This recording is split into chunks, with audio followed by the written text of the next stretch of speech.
What I think this shows is the continual weakness of the Prime Minister, because there's a double weakness here. He should never have appointed him in the first place, along with other members of the Cabinet that shouldn't have been appointed. And then he didn't sack him.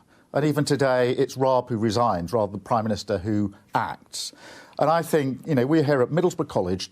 I've been talking to the next generation of NHS staff. They desperately want to talk about the future of the NHS. And here we are talking about these weaknesses at the top of the Tory party. And I think, you know, in the end, after 13 years, it just demonstrates that no matter how many times you change the person at the top, you've essentially got a party that just can't deliver, just can't govern. Dominic Raab said, depending on the findings of the report, he would resign. He has now resigned. He's done the right thing, hasn't he?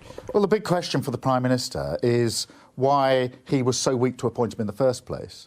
The second question for the Prime Minister is why he didn't sack him.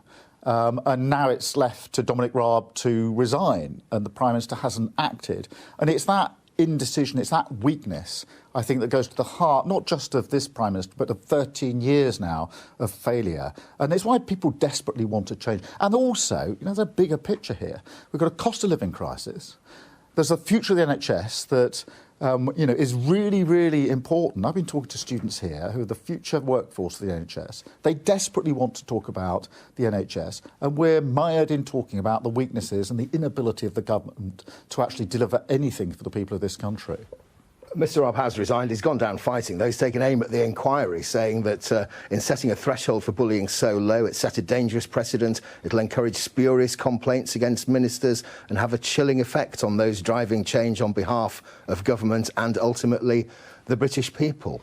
I don't know why Dominic Raab, in the middle of a cost of living crisis, thinks that anybody wants to hear about his whining about having to resign.